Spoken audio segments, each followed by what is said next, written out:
10 नवंबर को राजधानी दिल्ली के चांदनी चौक इलाके में जो ब्लास्ट हुआ, उसके बाद धीरे धीरे ये साफ होता हुआ नजर आया कि ये कोई हादसा नहीं बल्कि एक सोची समझी साजिश और एक आतंकी हमला ही है। एनआईए तेजी से इसकी जांच में जुट गई, अभी भी जुटी हुई है। ताबड़तोड़ तरीके से छापेमारी की गई और कई आतंकियों को गिरफ्त में लिया गया। जो शख्स डॉक्टर उमर राजधानी दिल्ली के चांदनी चौक इलाके में ब्लास्ट में उस गाड़ी में मौजूद था, उसकी तो मौत हो गई, डीएनए सैंपल से भी पता लग गया। लेकिन कहीं ना कहीं यह भी सामने आया कि इस आतंकी जो हमले थे उसके तार पाकिस्तान में बैठे आतंकी संगठन जैश ए मोहम्मद से जुड़ते हुए नजर आए। वहां की महिला विंग जो है वो यहां भी काम कर रही थी, यानी कि यहां भी महिलाओं को आतंकी बनाने की जो पूरी प्लानिंग थी वो भी की जा रही थी। लेकिन अब और चीजें निकलकर सामने आ रही हैं। दरअसल पाकिस्तान जो हर आतंकी हमले को नकारता रहा है, यानी कि उसके हाथ होने का जो बात की जाती है, जो आरोप लगता है, उसको नकारता रहा है। अब उसी पाकिस्तान की धरती से मान लिया गया है कि दिल्ली ब्लास्ट किसी और ने नहीं बल्कि पाकिस्तान ने ही करवाया है।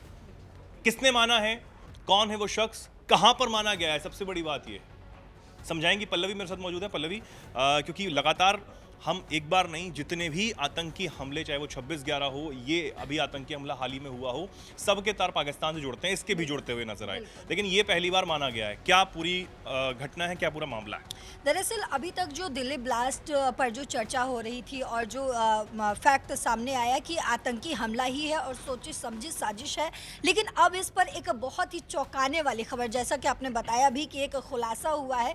दरअसल एक कबूलनामा आया है। पाकिस्तानी नेता चौधरी अनवरुल हक है, उनका नाम है ये, और उन्होंने खुली तौर पर यह स्वीकार कर लिया है कि पाक स्थित आतंकवादी संगठनों ने ही भारत में लाल किले से लेकर कश्मीर के जंगलों तक हमला करवाया है, किया है।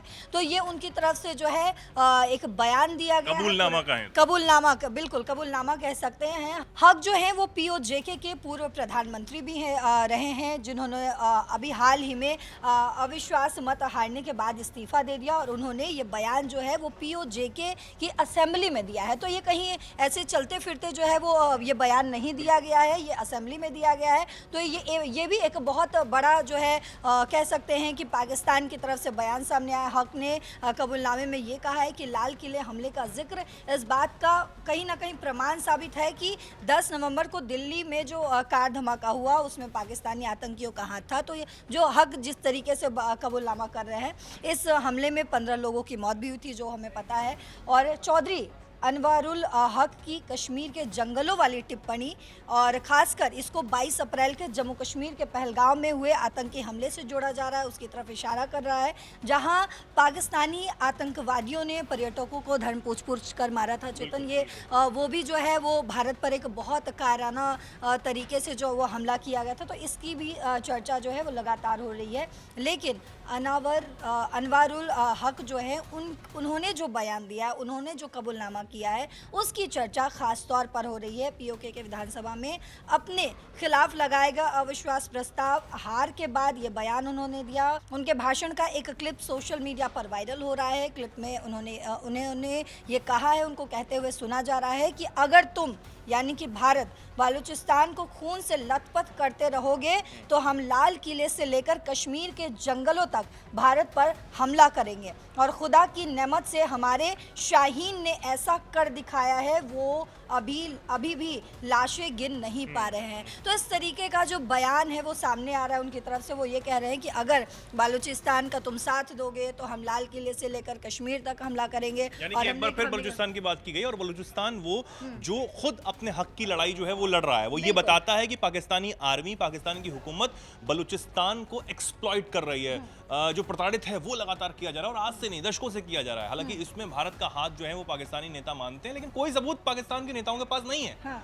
ये सिर्फ बेबुनियादी बातें पाकिस्तान करता है कि भारत जो है वो इंटरवीन कर रहा है बलूचिस्तान वाले मामले में, जो बलूचिस्तान अलग होना चाहता है। लेकिन भारत का क्या रोल है, कैसे रोल है, इस पर कोई भी जो सबूत है वो पाकिस्तान नहीं दे सकता है। जी बिल्कुल पल्लवी। बिल्कुल चेतन, हम उस बात से इसको जोड़ सकते हैं जब मुताकी भारत आए थे और पाकिस्तान की खिसियाहट जो है वो साफ दिखने लगी थी, जब वो पाकिस्तान जब वो बलूचिस्तान की और तमाम जगहों पर जो हमले करना शुरू कर दिया, उसके बाद गिदड़ भभकी देना भारत को, तो इस चीज़ से भी उसको जोड़कर देखा जा रहा है कि किस तरीके से पाकिस्तान जो बौखला गया। उसके बाद इस जो अभी दिल्ली में बॉम्ब ब्लास्ट हुआ है उस पर ये बयान आना, तो आपको ये भी बता दूं कि ये पहली बार कोई अनवारुल हक ने जो है वो बयान नहीं दिया। इससे पहले भी वो भारत के खिलाफ लगातार जहर उगलते हुए नजर आए हैं। इसी साल उन्होंने अप्रैल में भी उन्होंने भारत को खूनी हमले की धमकी भी दी थी और उन्होंने उस वक्त कहा था, तुम बलूचिस्तान में पाकिस्तानियों के खून से होली खेलोगे, इसकी कीमत तुम्हें दिल्ली से लेकर कश्मीर तक देनी पड़ेगी।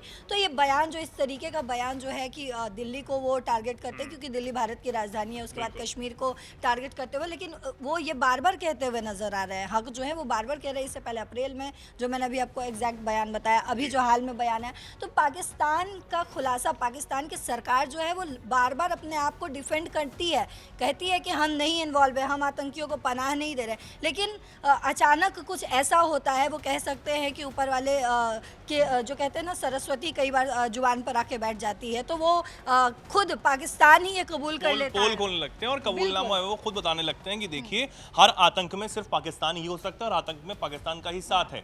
आप देखिए कि वो पाकिस्तान जो बांग्लादेश की जमीन का इस्तेमाल करके भारत को अब दहलाने की साजिश जो है वो रच रहा है, वो पाकिस्तान के जो नेता हैं वो खुलेआम असेंबली में इस बात को कबूल रहे हैं कि हम भारत में हमले करवाते हैं और करवाएंगे, ये कहा जा रहा है। हालांकि क्या इन चीज़ों को अमेरिका नहीं देख रहा? वो अमेरिका जिसके जो राष्ट्रपति हैं ट्रंप, वो इन दिनों पाकिस्तान से अपने मतलबी जो चीज़ें हैं वो निकालने की कोशिश कर रहे हैं। परिवार का बहुत बड़ा इन्वेस्टमेंट, बिजनेस, तमाम चीज़ें, क्रिप्टो, ठीक है, लेकिन भारत अपनी चीज़ों को लेकर पूरी तरह तैयार है। सेना प्रमुख एक बार नहीं बार बार इस बात को कह चुके हैं कि पाकिस्तान और उसके आतंकी बाज नहीं आते हैं, तो हो सकता है कि पाकिस्तान अब इस नक्शे से ही मिट जाए। और साथ ही चेतन, इसमें मैं ये भी जोड़ना चाहूँगी कि जिस तरीके से दिल्ली में अभी लाल किले के पास जो बॉम्ब ब्लास्ट हुआ है, उसके बाद तमाम जो देशवासी हैं, खासकर भारत की अगर बात करें, क्योंकि तमाम देश जो हैं वो चाहे रशिया की बात कर ले, चाइना की बात कर ले, अब फ्रंट होकर भारत का जो साथ दिया है और इस हमले पर रिएक्ट भी किया गया है, तो अब सिर्फ हम विदेश की नहीं बात करते हैं, अगर हम भारत के वासियों की बात करें तो उनका सीधा कहना है कि जिस तरीके से बार बार पाकिस्तान कायराना हरकत करता है और भारत के मासूम को टारगेट करने की कोशिश करता है, तो ऑपरेशन सिंदूर 2.0 का कहीं ना कहीं बार बार जिक्र होता किया जा रहा है। और है। आम जनता भी यही चाहती है कि अगर इस बार ऑपरेशन चलाया जाए तो पाकिस्तान के सफाए तक रोका ना जाए। ये भी कहीं ना कहीं जो सेंटिमेंट्स है वो लोगों के कह रहे हैं। फिलहाल अब इस पर आपका क्या कुछ कहना है, क्या आप राय रखते हैं, कमेंट सेक्शन में लिखिए। जुड़े रहिए, देखते रहिए।